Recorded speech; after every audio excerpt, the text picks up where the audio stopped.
All right, guys, the next thing we want to talk about is how to build a package. So what I'm going to do is I'm going to move my package GFMR to my desktop just so we can have access to it.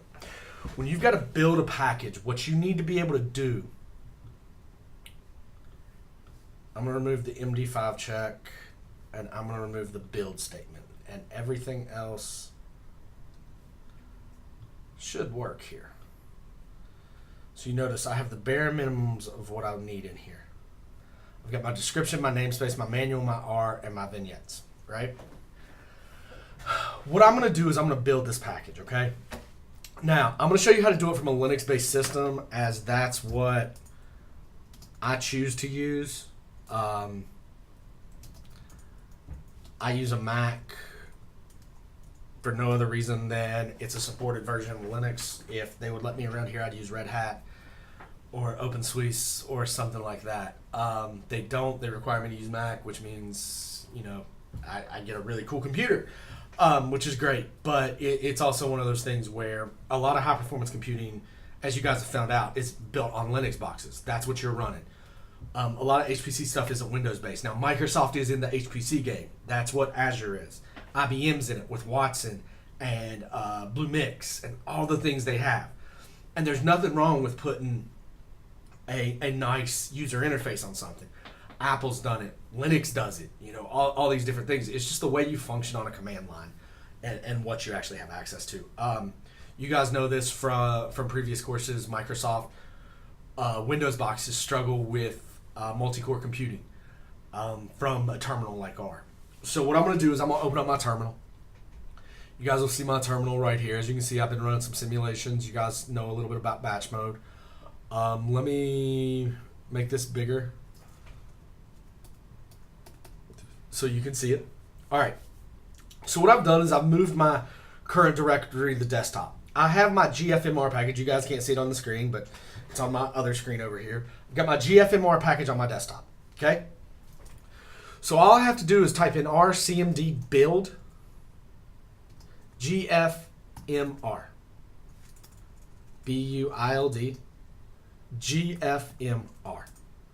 Now, as this goes through, what it's going to do is it's going to start seeing if it's able to take these files and turn them into a package. Now, take a look. It tells me, okay, well, you're missing something. You're missing something when I create the vignette. Installing the package to build vignettes, creating vignettes, error. While in this weave, file quiet equals quiet encoding pandoc or siteproc is not available. Please install both. Warning, read lines, so error processing vignette, GFMRMD, failed. Items you should call, R markdown render instead of knit2 HTML because GFV2. So what it's doing is it's giving me some insight. Now this builds on a different computer, okay? This builds on a different computer. So as you move through this is something I want you to see, all right? So what I would do now is I'd go back and finish this build off, all right? I would finish this build off, which is what I'm getting ready to go do. I'm getting ready to go figure out how to solve these problems, okay? So I need to go in and I need to add this, right? It says, please install both. So if I go in and I try and install pandoc,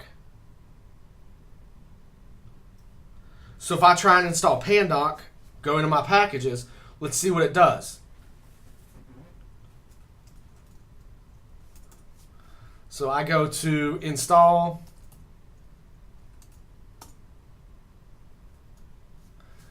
There it went, all right? So should it build now? Now notice what this is telling me. It's saying pandoc is not available for version 3.3.0. Right? So I've got some problems here now I've got to go back and figure out. If I run this on my laptop, everything works fine. There's no issues. We see no problems whatsoever, ever, okay? So that's one of the things you got to understand too. Running on different systems, building on different systems will change the result. I want to show you something else here. If I come in and look at this, let me look at something here. Dropbox. I put my R packages on here? No, I did not. Okay. If you go in and you look at your tar package, right? If you looked at the tar version of all this stuff, which is what we had previously, you'll see the description, you'll see the namespace, you'll see the MD5, you'll see everything else you have here. But you'll also see the build file, what it turned into. It turned into my RDS.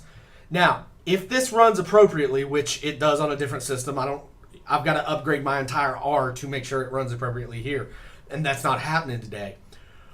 But what it would do is it would create a .tar.gz file for me. And that's what I'd be working with from here on out, okay? So when we check the package here in a second, we'll be able to see what it does. I'm going to port something over from a different laptop so we have that tar available to us so we can check it, all right? All right, guys, as always, let me know if you need anything.